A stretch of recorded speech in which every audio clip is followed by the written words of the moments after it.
UPPCS mains 2018 paper solutions. प्रश्न पत्र 1 Hindi class 1 खंड। पहला प्रश्न। एक सरदार वल्लभ भाई पटेल की भारतीय रियासतों के विलीनीकरण में भूमिका को स्पष्ट कीजिए। सरदार वल्लभ भाई पटेल ने भारतीय रियासतों के विलीनीकरण में महत्वपूर्ण भूमिका निभाई।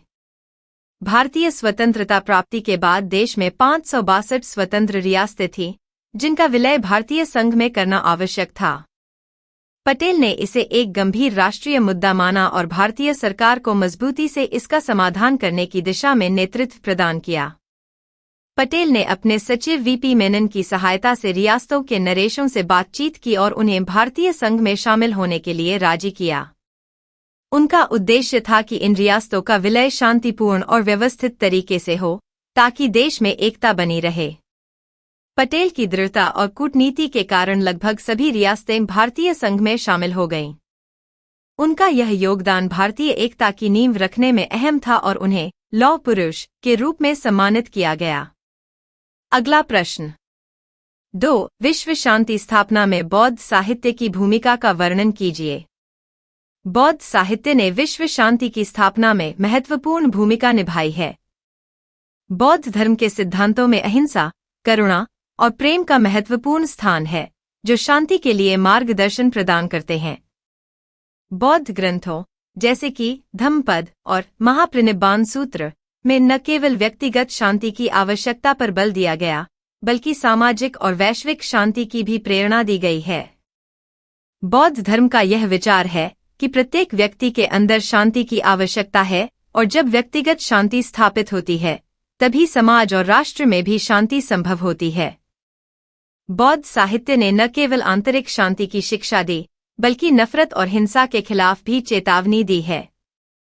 इसके सिद्धांतों को आज भी शांति के प्रचार में प्रयोग किया जाता है और यह विश्व स्तर पर अहिंसा और सद्भाव का प्रचार करता है। अगला प्रश्न। 3 महात्मा गांधी भारतीय राजनीति के मध्यमार्गी दृष्टिकोण का प्रतिनिधित्व करते हैं। तर्कपूर्ण व्याख्या कीजिए। महात्मा गांधी भारतीय राजनीति के मध्यमार्गी दृष्टिकोण के प्रतीक थे क्योंकि उन्होंने न तो उग्र विद्रोह की नीति अपनाई और न ही पूरी तरह से आत्मसमर्पण का रास्ता चुना। उन्होंने भारतीय स्वतंत्रता संग्राम में अहिंसा और सत्य के सिद्धांतों को प्राथमिकता दी, जो एक संतुलित दृष्टिकोण था। गांधी जी का मानना था कि हिंसा से कुछ प्राप्त नहीं होता, बल्कि संवाद और सहमति से समस्याओं का समाधान किया जा सकता है। वे भारतीय समाज की सामाजिक और धार्मिक विविधताओं को समझते थे और उनका उद्देश्य केवल ब्रिटिश शासन को समाप्त करना नहीं था, बल्कि भारतीय समाज के अंदर समानता, जातिवाद उन्मूलन और आर्थिक सुधार भी लाना था। गांधी जी के इस दृष्टिकोण में किसी भी अत्यधिक क्रांतिकारी या पूर्णत समझौते का रुझान नहीं था, बल्कि वे सशक्त परंतु शांतिपूर्ण तरीके से समाज और राजनीति में परिवर्तन चाहते थे। यही कारण था कि वे भारतीय राजनीति के मध्यम मार्गी प्रतीक बने। अगला प्रश्न। 4 सांप्रदायिक हिंसा धार्मिक कट्टरपंथियों द्वारा भड़काई जाती है, असामाजिक तत्वों द्वारा प्रारंभ की जाती है, राजनैतिक कार्यकर्ताओं द्वारा प्रोत्साहित की जाती है, निहित स्वार्थों द्वारा वित्त पोषित होती है। टिप्पणी कीजिए। सांप्रदायिक हिंसा अक्सर धार्मिक कट्टरपंथियों, असामाजिक तत्वों, राजनैतिक कार्यकर्ताओं और निहित स्वार्थों द्वारा उत्पन्न होती है। धार्मिक कट्टरपंथी अपनी संकीर्ण विचारधारा को बढ़ावा देने के लिए समाज में द्वार पर उन्माद फैलाते हैं, जिससे हिंसा का माहौल बनता है। असामाजिक तत्व अपने व्यक्तिगत लाभ के लिए समाज में विघटन और हिंसा फैलाने की कोशिश करते हैं। राजनैतिक कार्यकर्ता भी सांप्रदायिक हिंसा का सहारा लेते हैं, ताकि वोट बैंक की राजनीति कर सकें और अपनी स्थिति को मजबूत बना सकें। कई बार हिंसा को वित्त पोषित करने के लिए धन भी प्रवाहित होता है, जो असामाजिक गतिविधियों को बढ़ावा देता है। इन सब कारणों से सांप्रदायिक हिंसा केवल एक धार्मिक या सामाजिक समस्या नहीं, बल्कि यह एक गहरी राजनीतिक और आर्थिक साजिश का हिस्सा बन जाती है, जो समाज को विभाजित और असुरक्षित बना देती है। अगला प्रश्न। 5 भारत में स्त्रियों की बदलती परिस्थिति का मूल्यांकन कीजिए। भारत में स्त्रियों की स्थिति में समय के साथ महत्वपूर्ण बदलाव आए हैं। स्वतंत्रता संग्राम के दौरान महिलाओं ने समाज में अपनी भूमिका को मजबूत किया और उन्हें समान अधिकारों की प्राप्ति के लिए संघर्ष करना पड़ा। आजादी के बाद भारतीय संविधान ने महिलाओं को समानता का अधिकार दिया, जिससे उन्हें शिक्षा, रोजगार और अन्य सामाजिक अधिकारों में अवसर मिले। हालांकि पारंपरिक रूढ़िवादी दृष्टिकोण अभी भी कहीं न कहीं मौजूद है, लेकिन महिलाओं ने राजनीति, शिक्षा, विज्ञान, खेल और व्यवसायों में अपनी पहचान बनाई है। उदाहरण स्वरूप, इंदिरा गांधी जैसे नेताओं का उभरना, महिला शिक्षा का प्रसार और महिलाओं के अधिकारों के लिए कानूनों का बनना, जैसे घरेलू हिंसा अधिनियम 2005 से उनकी स्थिति में सुधार हुआ है। फिर भी कई क्षेत्रों में लैंगिक असमानता, भेदभाव और हिंसा जैसी चुनौतियां बरकरार हैं, जिनसे निपटना जरूरी है। इस तरह स्त्रियों की स्थिति में सुधार हुआ है, लेकिन समाज में समग्र बदलाव की आवश्यकता है। अगर यह वीडियो पसंद आया हो तो लाइक, सब्सक्राइब और शेयर जरूर करें। तो आइए देखने हैं अगला प्रश्न। 6 शहरी समस्याओं के समाधान की विवेचना कीजिए। शहरी समस्याएं जैसे कि बढ़ती जनसंख्या, यातायात की भीड़, जलापूर्ति, वायु प्रदूषण, स्वच्छता और आवास की कमी तेजी से बढ़ रही हैं। इन समस्याओं के समाधान के लिए योजनाबद्ध और स्थायी दृष्टिकोण की आवश्यकता है।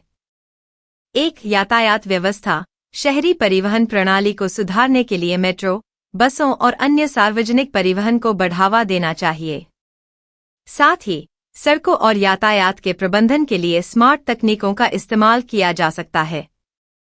2. स्वच्छता और जलापूर्ति। स्वच्छता के लिए नगर निगमों को जिम्मेदार ठहराते हुए कचरे के सही प्रबंधन और पुनर्चक्रण पर जोर देना चाहिए। जल संवर्धन योजनाओं को लागू करना और वर्षा जल संचयन को बढ़ावा देना आवश्यक है। 3. आवास समस्या। किफायती आवास योजनाओं को बढ़ावा देना और अनधिकृत बस्तियों में आधारभूत सुविधाएं मुहैया कराना चाहिए। इन कदमों से शहरी जीवन की गुणवत्ता में सुधार किया जा सकता है। अगला प्रश्न। 7. उत्तर प्रदेश में पाए जाने वाले खनिजों का विवरण दीजिए। उत्तर प्रदेश में विभिन्न प्रकार के खनिज पाए जाते हैं, जो राज्य की आर्थिक स्थिति में महत्वपूर्ण योगदान देते हैं। प्रमुख खनिजों में कोयला, झारखंड और मिर्जापुर जिलों में चूना पत्थर, इलाहाबाद, वाराणसी, आगरा, मथुरा क्षेत्रों में सिलिका, आगरा और कन्नौज में, और सोडा, जौनपुर और बस्ती जिलों में शामिल हैं। राज्य में ग्रेफाइट, गिट्टी, पटखौली और लिग्नाइट जैसे खनिज भी पाए जाते हैं। इसके अलावा बालू, मिट्टी और गिट्टी जैसे निर्माण खनिज भी प्रमुख हैं।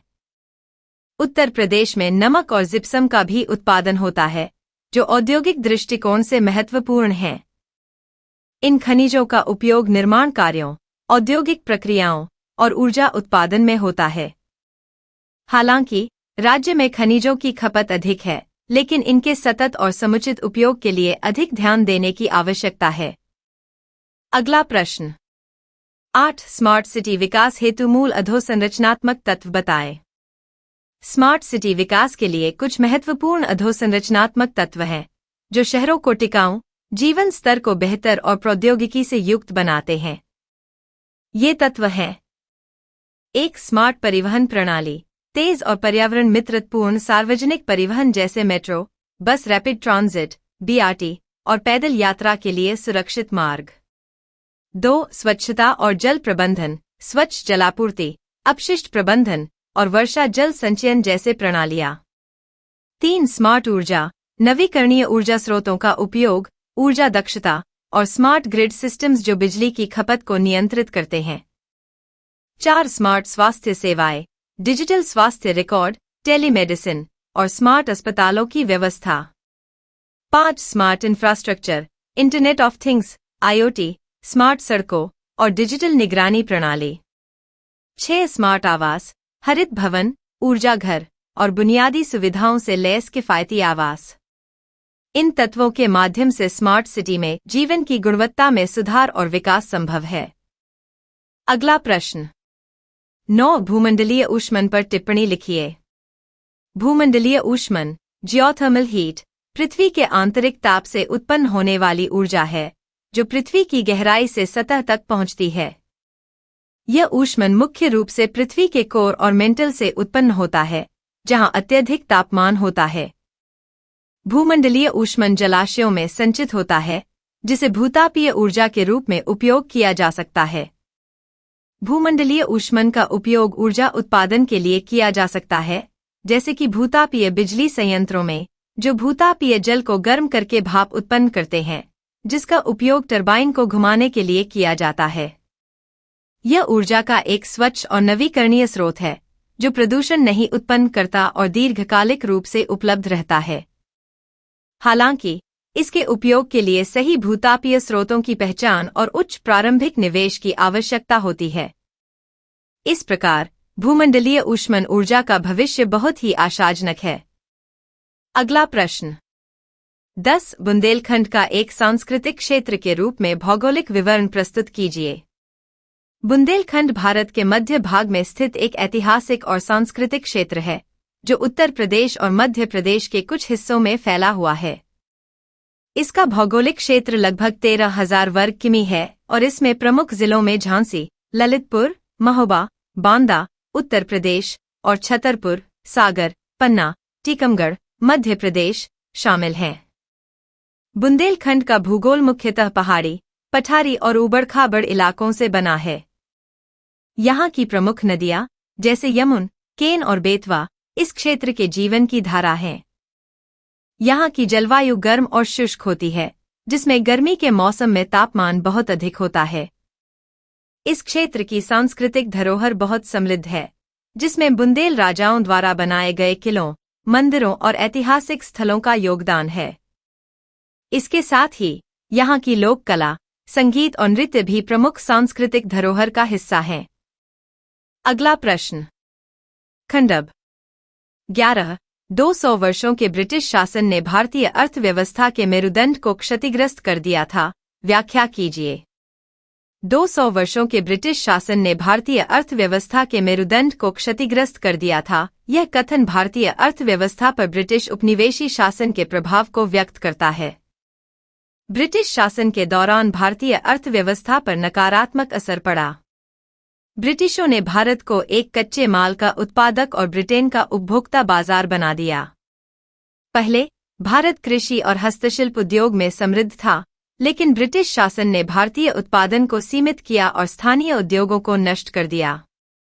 विशेष रूप से, कपड़ा उद्योग, जो एक प्रमुख उद्योग था, ब्रिटिश वस्त्रों के साथ प्रतिस्पर्धा में नष्ट हो गया। ब्रिटिश नीतियों ने भारतीय कारीगरों और बुनकरों को नुकसान पहुंचाया और उन्हें सस्ते कच्चे माल पर निर्भर बना दिया। इसके अलावा, ब्रिटिश शासन ने भारत से कच्चे माल का अत्यधिक निर्यात किया और बदले में भारत को औद्योगिक उत्पादों का आयात किया, जिससे भारतीय व्यापार और उद्योग को हानि पहुंची। भारत में अत्यधिक करों, जैसे जमींदारी व्यवस्था, ने किसानों को आर्थिक रूप से गरीब कर दिया, जिससे कृषि संकट बढ़ा। इस प्रकार, ब्रिटिश शासन ने भारतीय अर्थव्यवस्था को शोषित किया, जिसके परिणामस्वरूप भारतीय समाज और आर्थिक ढांचे को गंभीर नुकसान हुआ। अगला प्रश्न 12 द्वितीय विश्व युद्ध को अवश्यंभावी बनाने में हिटलर की भूमिका की विवेचना कीजिए। द्वितीय विश्व युद्ध को अवश्यंभावी बनाने में हिटलर की भूमिका अत्यंत महत्वपूर्ण थी। 1933 में जर्मनी के चांसलर बनने के बाद अडोल्फ हिटलर ने नाजी पार्टी के सिद्धांतों को लागू करना शुरू किया और जर्मनी को एक युद्ध केंद्रित राष्ट्र बना दिया। हिटलर ने वर्साई संधि का उल्लंघन करते हुए जर्मनी की सैन्य शक्ति को पुनः स्थापित किया और जर्मनी को विस्तारवादी नीति की ओर अग्रसर किया। हिटलर ने 1938 में ऑस्ट्रिया का अधिग्रहण आंशलूस किया और 1939 में चेकोस्लोवाकिया के हिस्से सुडेटेनलैंड पर कब्जा कर लिया। इन आक्रमणों ने यूरोप में संघर्ष का माहौल तैयार किया। 1 सितंबर 1939 को हिटलर ने पोलैंड पर आक्रमण किया, जिससे ब्रिटेन और फ्रांस ने जर्मनी के खिलाफ युद्ध की घोषणा की और द्वितीय विश्व युद्ध की शुरुआत हुई। हिटलर की आक्रामक विदेश नीति, जिसमें लिवेंसरॉम जीवन क्षेत्र का सिद्धांत शामिल था, ने यूरोप में तनाव बढ़ा दिया। हिटलर ने सैन्य विस्तार के लिए अन्य देशों पर दबाव डालने, अनुबंधों को तोड़ने और बल प्रयोग करने की नीति अपनाई। इस प्रकार, हिटलर की आक्रामक नीतियों और विस्तारवादी योजनाओं ने द्वितीय विश्व युद्ध को अवश्यंभावी बना दिया। अगला प्रश्न 13. 1857 का विद्रोह भारतीय इतिहास में एक निर्णायक मोड़ था। विश्लेषण कीजिए। 1857 का विद्रोह भारतीय इतिहास में एक निर्णायक मोड़ था। यह कथन इस बात को व्यक्त करता है कि 1857 का विद्रोह भारतीय स्वतंत्रता संग्राम की नींव रखने वाला एक महत्वपूर्ण घटनाक्रम था। इसे भारतीय इतिहास में पहली स्वतंत्रता संग्राम के रूप में जाना जाता है, जो ब्रिटिश साम्राज्य के खिलाफ भारतीयों का सामूहिक विरोध था। विद्रोह ने भारतीय समाज के विभिन्न वर्गों को एकजुट किया। सैनिकों, किसानों, जमींदारों और नायकों ने ब्रिटिश शासन के खिलाफ संघर्ष किया। हालांकि यह विद्रोह सैन्य दृष्टिकोण से विफल रहा, लेकिन इसने भारतीय जनता में ब्रिटिश साम्राज्य के खिलाफ एक गहरी नफरत और विद्रोह की भावना को जन्म दिया। 1857 का विद्रोह ब्रिटिश सरकार के लिए एक चेतावनी था, जिसके बाद उन्होंने अपने शासकीय दृष्टिकोण को बदलते हुए भारत में सीधी सरकार लागू की। इसके परिणामस्वरूप ब्रिटिशों ने ईस्ट इंडिया कंपनी की जगह ब्रिटिश राज की शुरुआत की। इस विद्रोह ने भारतीयों को यह एहसास कराया कि केवल एकजुट होकर ही वे ब्रिटिश साम्राज्य को चुनौती दे सकते हैं, और यही भावना स्वतंत्रता संग्राम के अगले चरणों का आधार बनी। अतः 1857 का विद्रोह भारतीय राष्ट्रीयता की भावना को जागृत करने में निर्णायक साबित हुआ। अगला प्रश्न 14. धर्मनिरपेक्षतावाद अभिमुखन व व्यवहार के एक समुच्चय के रूप में उदारवादी लोकतांत्रिक भारत के भविष्य के लिए अपरिहार्य है। विवेचना कीजिए। धर्मनिरपेक्षतावाद अभिमुखन व व्यवहार के एक समुच्चय के रूप में उदारवादी लोकतांत्रिक भारत के भविष्य के लिए अपरिहार्य है। यह कथन भारतीय समाज और राजनीति में धर्मनिरपेक्षता के महत्व को रेखांकित करता है।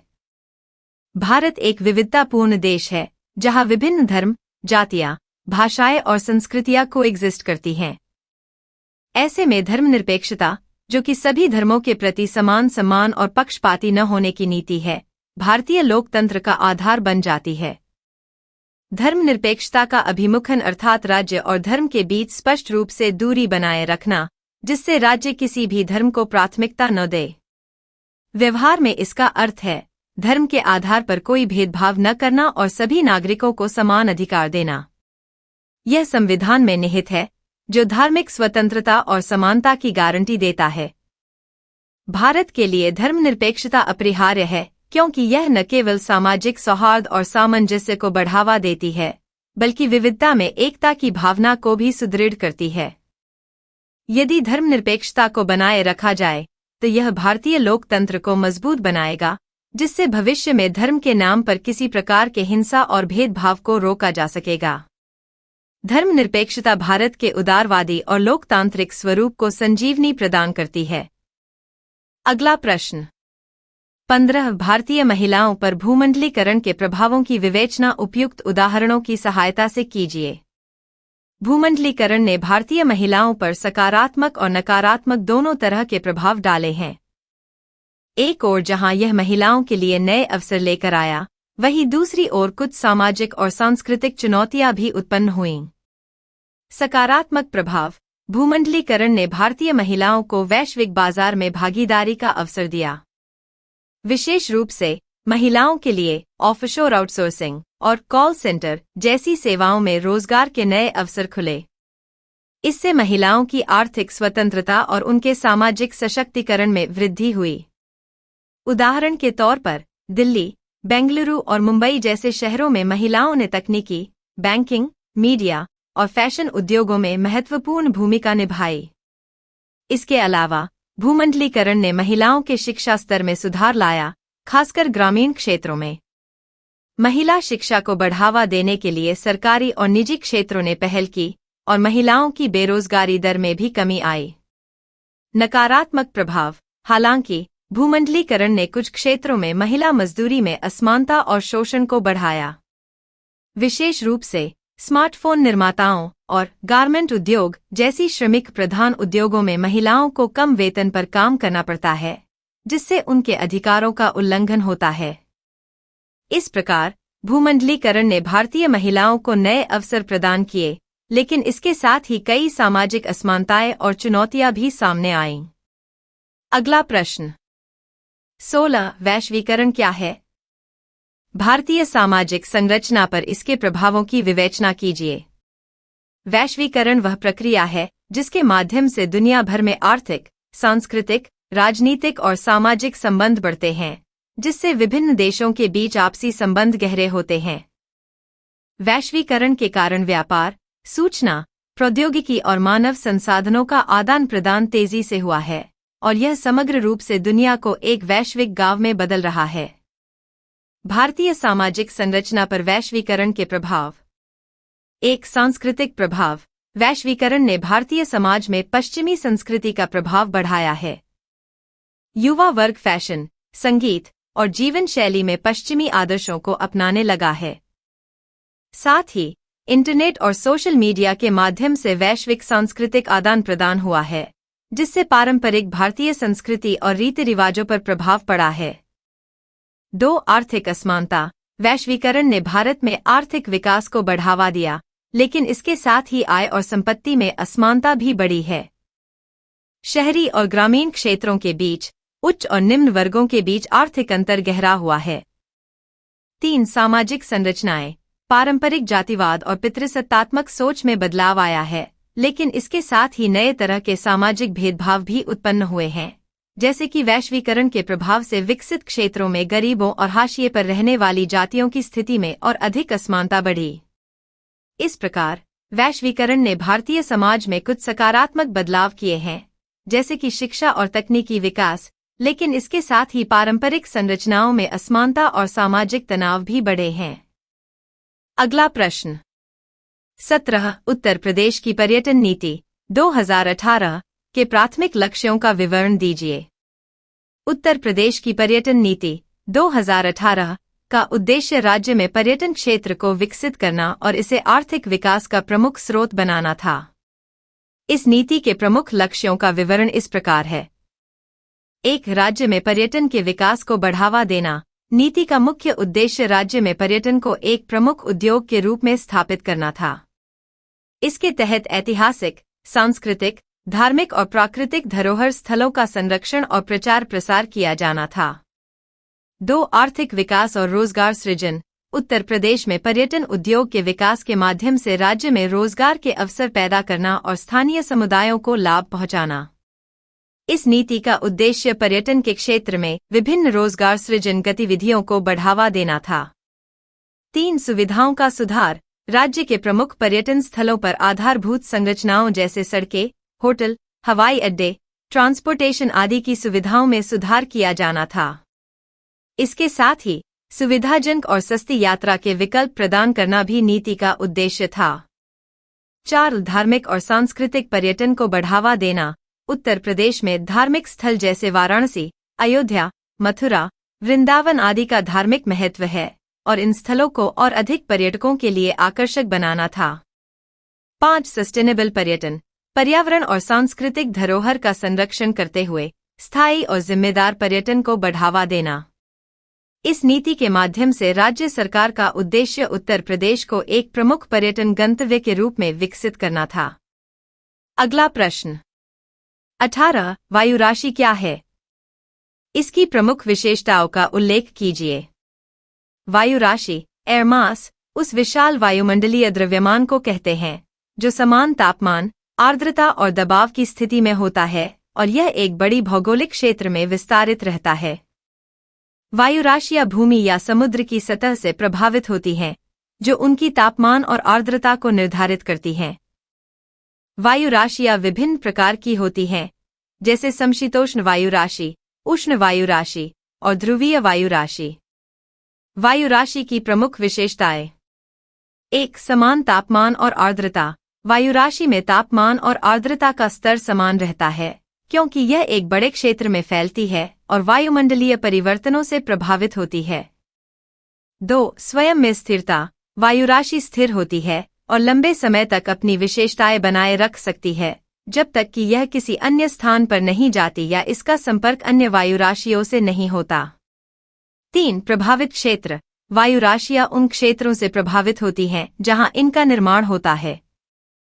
यदि यह समुद्र से उत्पन्न होती है तो इसकी आर्द्रता अधिक होगी जबकि भूमि से उत्पन्न होने वाली वायु राशियां शुष्क होती हैं। 4 प्रवृत्तियां।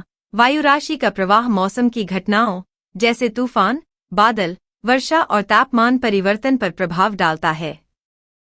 वायु राशि का अध्ययन मौसम विज्ञान में महत्वपूर्ण है क्योंकि यह मौसम के बदलावों का पूर्वानुमान लगाने में मदद करती है। अगला प्रश्न। 19 ज्वालामुखी, भूकंप और सुनामी आपस में कैसे संबंधित हैं? ज्वालामुखी उद्गार के संभावित सभी कारणों पर प्रकाश डालिए। ज्वालामुखी, भूकंप और सुनामी का आपसी संबंध। ज्वालामुखी, भूकंप और सुनामी ये तीनों पृथ्वी की आंतरिक गतियों से जुड़े प्राकृतिक घटनाएं हैं। ये घटनाएं आमतौर पर पृथ्वी की टेक्टोनिक प्लेटों की गति और उनके आपसी टकराव या खिसकने के कारण उत्पन्न होती हैं। जब टेक्टोनिक प्लेटें एक दूसरे से टकराती हैं या एक प्लेट दूसरी प्लेट के नीचे खिसकती है, तो इससे भूकंप उत्पन्न होता है, जो ऊर्जा को जमीन के भीतर से बाहर की ओर रिलीज करता है। यह ऊर्जा ज्वालामुखी उद्गार, वॉल्केनिक एरप्शन, का कारण भी बन सकती है, जब मैग्मा, पिघला हुआ चट्टान, पृथ्वी की सतह पर आकर ज्वालामुखी के रूप में बाहर निकलता है। सुनामी, विशेष रूप से समुद्र के भीतर होने वाले भूकंप के कारण उत्पन्न होती है।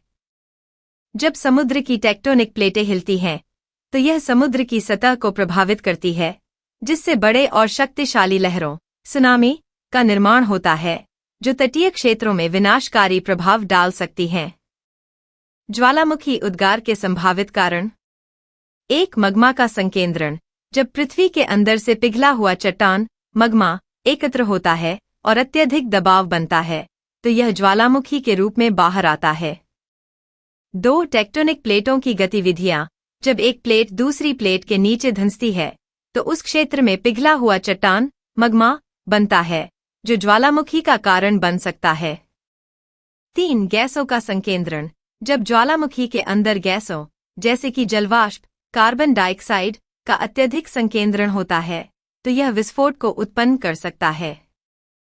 4 हॉटस्पॉट। कुछ क्षेत्रों में पृथ्वी की आंतरिक गर्मी के कारण हॉटस्पॉट बनते हैं, जो ज्वालामुखी उद्गार का कारण बनते हैं, जैसे कि हवाई में पाया जाता है। इस प्रकार ये 3 घटनाएं आपस में टेक्टोनिक गतिविधियों और पृथ्वी की आंतरिक गतियों से जुड़ी होती हैं। अगला प्रश्न। 20 महासागरीय धाराओं की उत्पत्ति के लिए उत्तरदायी कारकों का उल्लेख कीजिए और अंध महासागर की जल धाराओं का नाम बताइए। महासागरीय धाराओं की उत्पत्ति के लिए उत्तरदायी कारक। महासागरीय धाराएं मुख्य रूप से समुद्र की सतह पर जल के प्रवाह के रूप में होती हैं और इनकी उत्पत्ति विभिन्न कारकों द्वारा होती है। प्रमुख कारक निम्नलिखित हैं। 1 वायुदाब और वायु प्रवाह। धरती पर वायुगति, विशेषकर ट्रॉपिकल क्षेत्र से पोलर क्षेत्र तक, महासागरीय धाराओं के प्रमुख कारण होती है। वायुदाब के अंतर और वायु की दिशा समुद्र की सतह पर जल को एक स्थान से दूसरे स्थान तक खींचता है। 2 पृथ्वी का घूर्णन, कोरियोलिस प्रभाव। पृथ्वी की घूर्णन गति के कारण जल की धारा पूर्वी और पश्चिमी दिशा में मुड़ती है, जिससे महासागरीय धाराओं की दिशा प्रभावित होती है। 3 सतही तापमान में भिन्नता। जल के तापमान में भिन्नता के कारण पानी का घनत्व भी बदलता है, जिससे गर्म जल हल्का होकर ऊपर की ओर उठता है और ठंडा जल गहरे पानी में स्थित होता है, जिससे महासागरीय धाराओं का निर्माण होता है। 4 नमीयता और वर्षा। वर्षा और नमी के कारण महासागर में पानी की मात्रा और घनत्व में परिवर्तन होता है, जो धाराओं के प्रवाह को प्रभावित करता है। अंध महासागर की जल धाराएं। अंध महासागर, सदर्न ओशन, में प्रमुख जल धाराएं निम्नलिखित हैं। 1 अंटार्कटिक सर्कम्पोलर करंट, ACC, यह सबसे प्रमुख धारा है, जो दक्षिणी महासागर को घेरती है। 2 पूर्वी अंटार्कटिक धारा, ईस्ट अंटार्कटिक करंट, यह दक्षिणी महासागर की दक्षिणी तटों से होकर प्रवाहित होती है। 3 वेस्टर्न अंटार्कटिक धारा, वेस्ट अंटार्कटिक करंट, यह अंटार्कटिक महाद्वीप के पश्चिमी तट से होकर बहती है। इन धाराओं का समुद्री पारिस्थितिकी तंत्र पर महत्वपूर्ण प्रभाव पड़ता है और यह जलवायु परिवर्तन के अध्ययन में भी महत्वपूर्ण भूमिका निभाती हैं।